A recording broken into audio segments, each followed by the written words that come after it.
गांव का नाम था धोलगढ़। छोटा सा गांव, चारों तरफ जंगल और बीच में बस कुछ दर्जन घर। उस गांव के एक कोने में था एक सूखा हुआ टूटा फूटा कुआं। लोग उसे नरक कुआं कहते थे। वहां कोई जाता नहीं था, दिन में भी नहीं। बचपन से ही लोगों ने बच्चों को सिखाया था, उस कुएं के पास मत जाना, वहां वो रहता है। कौन वो? किसी को नहीं पता। लोग बात बदल देते, डर से कांप जाते, लेकिन कोई बताता नहीं था कि आखिर हुआ क्या था। इस कहानी की शुरुआत होती है राहुल नाम के लड़के से। शहर से गांव आया था, गर्मियों की छुट्टियों में अपनी दादी के घर। बहुत ही स्मार्ट, निडर और तर्क करने वाला लड़का। उसे भूत प्रेत में यकीन नहीं था। एक रात जब बिजली चली गई और पूरा गांव अंधेरे में डूबा था, दादी ने चूल्हे के पास बैठकर कहानी सुनाई। 40 साल पहले गांव में एक आदमी रहता था, रघु काका। सब कहते थे वो तंत्र मंत्र करता था। रात में जंगल में घूमता, मरे जानवरों की हड्डियां लाता और अकेले कुएं के पास बैठा कुछ बड़बड़ाता रहता। लोग डरते थे उससे। फिर एक दिन वो अचानक गायब हो गया। किसी ने उसे फिर कभी नहीं देखा, लेकिन तभी से वो कुआं शापित माना जाने लगा। राहुल हंसा। दादी, ये सब बकवास है, मैं कल सुबह खुद जाकर देखूंगा उस कुएं को।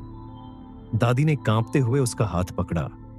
बेटा, वहां कुछ है जो देखने वाला नहीं, महसूस करने वाला है। लेकिन राहुल नहीं माना। अगले दिन दोपहर में जब सब सो रहे थे, वो अकेला निकल पड़ा। जंगल पार किया, पुरानी पगडंडी पकड़ी और पहुंच गया उस सूखे कुएं तक। चारों तरफ घना सन्नाटा था। आसपास एक भी पक्षी की आवाज नहीं। हवा जैसे थम गई हो। कुएं के पास एक टूटी हुई ईंट की दीवार थी और उस पर लाल रंग से कुछ लिखा था, जो झांकता है वो लौटता नहीं। राहुल झिझका नहीं। उसने झुककर कुएं में झांका। अंदर सिर्फ अंधेरा था, बहुत गहरा और बहुत शांत। फिर अचानक उसने कुएं के अंदर दो आंखें देखीं, एकदम सफेद, बिना पलक के। वो कुछ भी नहीं कर पाया, जैसे शरीर जम गया हो। उसी वक्त एक सड़ी हुई सी आवाज गूंजी, अब तू नीचे आएगा। राहुल चीखता हुआ पीछे हटा, भागा और किसी तरह घर लौटा। लेकिन वो अब पहले जैसा नहीं था।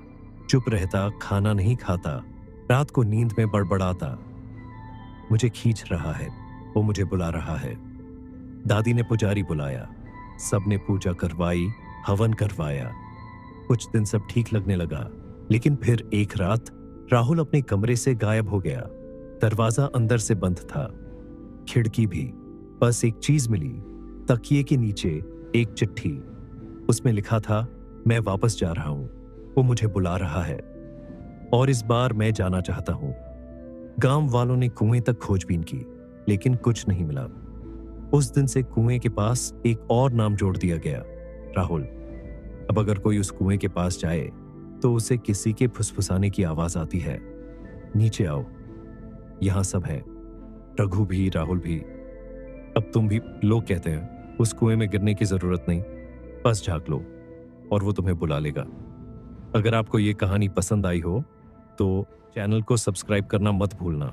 वीडियो को लाइक करो और कमेंट करके बताओ कि कहानी का कौन सा हिस्सा सबसे डरावना लगा। और हाँ, ऐसी और भी डरावनी कहानियों के लिए जुड़े रहो चैलेंजिंग बॉयज के साथ, क्योंकि अगली कहानी शायद तुम्हारे सपनों में आ जाए।